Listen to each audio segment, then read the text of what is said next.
Assalamualaikum warahmatullahi wabarakatuh. Hello everyone.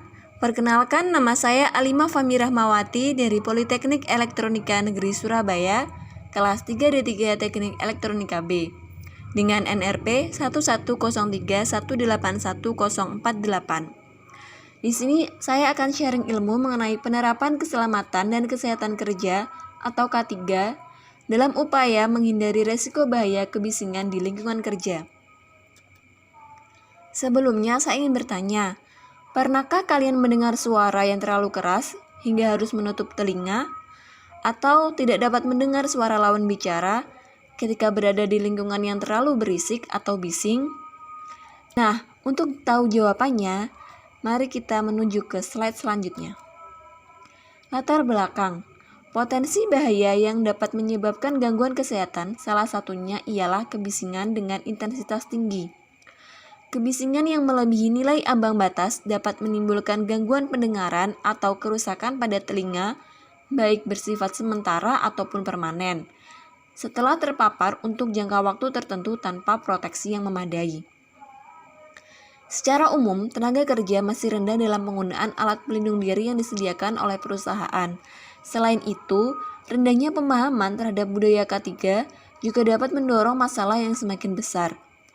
Gangguan yang tidak dicegah maupun diatasi dapat menimbulkan kecelakaan kerja yang dapat merugikan semua pihak. Oleh karena itu, di sini saya akan membahas mengenai penerapan K3 dalam upaya pengendalian dan pencegahan risiko bahaya akibat kebisingan di lingkungan kerja. Tujuannya dapat melakukan identifikasi kemungkinan risiko akibat kebisingan dan mengetahui upaya pengendalian potensi bahaya kebisingan di lingkungan kerja.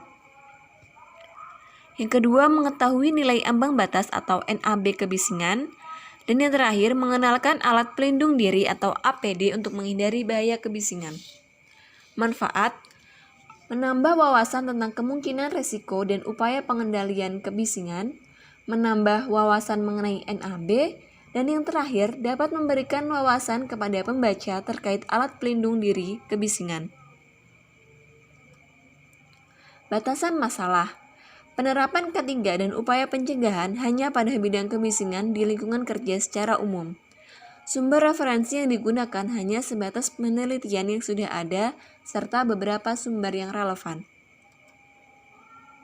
Selanjutnya kita akan membahas tentang teori K3 mengenai kebisingan. Peraturan-peraturan K3 terkait kebisingan.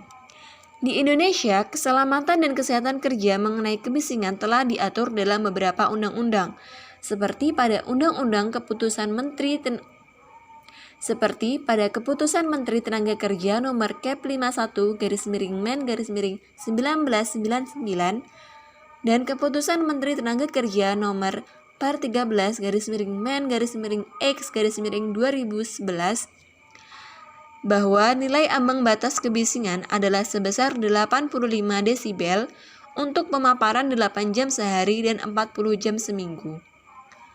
Kemudian ada Permenakes nomor 70 tahun 2016 tentang standar dan persyaratan kesehatan lingkungan kerja industri. Dan yang terakhir ada Permenaker nomor 5 tahun 2018 tentang K3 lingkungan kerja, meliputi faktor fisik seperti iklim kerja, kebisingan, getaran, gelombang radio atau mikro, radiasi ultraviolet, medan magnet, tekanan udara, dan pencahayaan. Selanjutnya kebisingan. Apa sih kebisingan itu? Berdasarkan Kepmenaker nomor 51 tahun 1999, kebisingan adalah semua suara yang tidak dikehendaki yang bersumber dari alat-alat proses dan atau alat-alat kerja yang pada tingkat tertentu dapat menimbulkan gangguan pendengaran. Intensitas kebisingan atau arus energi per satuan luas biasanya dinyatakan dalam satuan desibel. Nilai ambang batas atau NAB. Nilai ambang batas atau NAB kebisingan adalah besarnya tingkat suara di mana sebagian besar tenaga kerja masih berada dalam batas aman untuk bekerja, yakni 8 jam per hari. Hal ini sesuai dengan keputusan Menteri Tenaga Kerja nomor Kep 51/Men-1999 tanggal 16 April 1999 tentang NAB di tempat kerja adalah 85 desibel ampere. Kemudian kita akan masuk ke resiko bahaya akibat kebisingan. Kebisingan menyebabkan berbagai gangguan. Yang pertama, gangguan fisiologis yang dapat mengakibatkan peningkatan tekanan darah, peningkatan nadi, pucat, dan gangguan sensoris. Yang kedua, gangguan psikologis. Dapat berupa rasa tak nyaman, kurangnya konsentrasi, emosi, susah tidur, dan lain-lain.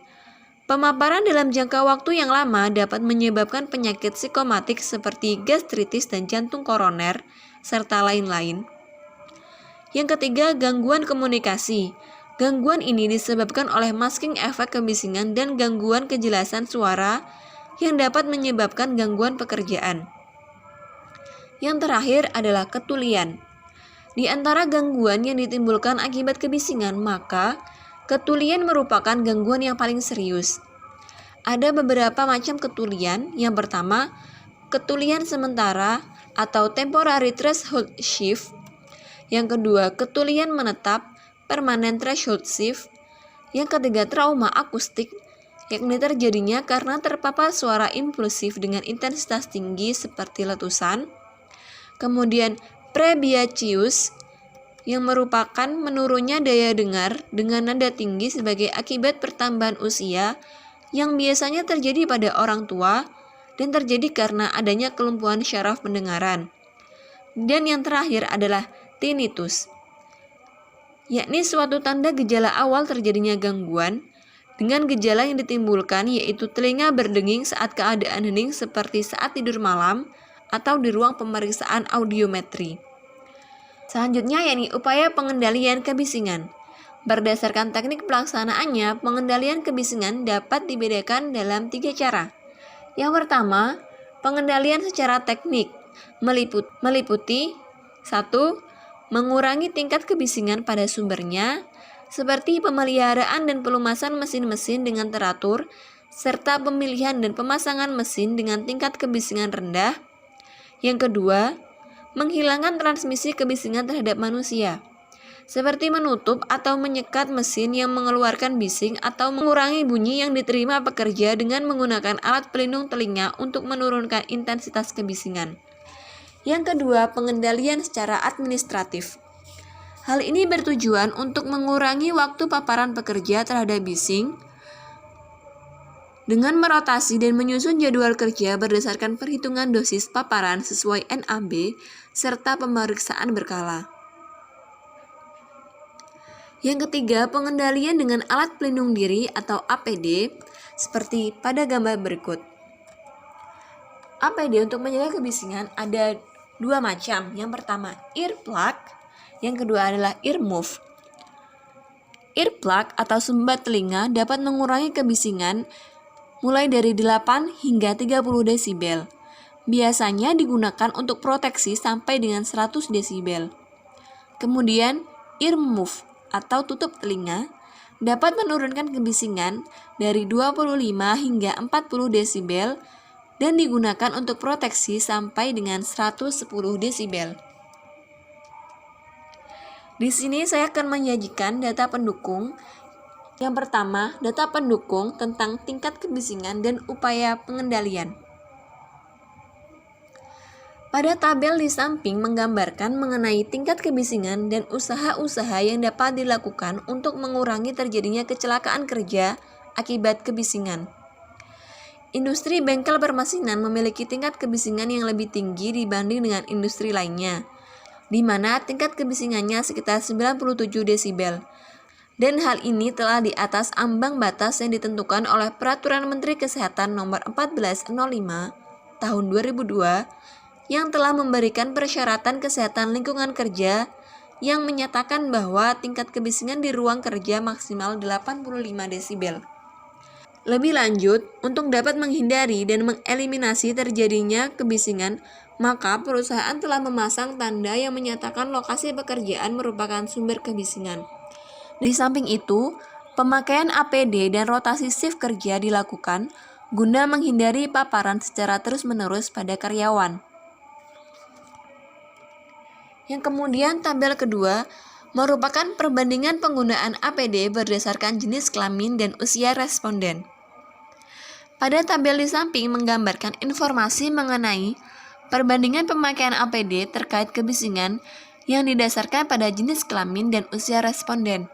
Dari tabel tersebut diperoleh keterangan bahwa sebagian besar responden telah menggunakan alat pelindung diri dalam kaitannya untuk mengurangi potensi resiko kebisingan. Bila ditinjau dari jenis kelamin, maka proporsi terbesar penggunaan APD adalah wanita, yaitu sekitar 75%. Sementara laki-laki hanya sekitar 65% yang menggunakan APD dari total responden. Sedangkan berdasarkan usia diperoleh informasi bahwa usia responden 21 hingga 35 tahun merupakan pengguna APD terbesar, yaitu sekitar 67,8%, dan usia di atas 46 tahun menggunakan APD sekitar 37,2%. Selanjutnya adalah kesimpulan dari bahasan yang telah kita bahas. Yang pertama, kebisingan merupakan suara yang tidak diinginkan yang bersumber dari alat produksi atau alat tertentu yang dapat menimbulkan gangguan pendengaran. Yang kedua, kebisingan yang melebihi nilai ambang batas atau NAB dapat mengakibatkan gangguan pendengaran serta resiko bahaya lain yang dapat merugikan tenaga kerja serta pemilik usaha.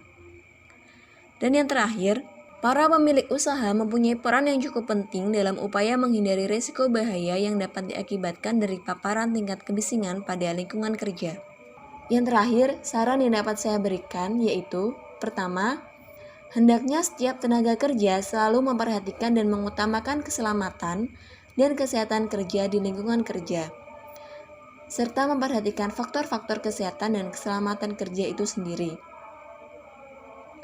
Yang kedua, senantiasa menggunakan alat pelindung diri di lingkungan kerja. Dan yang terakhir, menerapkan upaya pengendalian kebisingan serta selalu memperhatikan kesehatan, baik kesehatan secara fisik maupun psikologis. Terima kasih banyak telah mendengarkan video ini. Akhir dari saya, semoga video ini bermanfaat bagi kalian semua. Wassalamualaikum warahmatullahi wabarakatuh.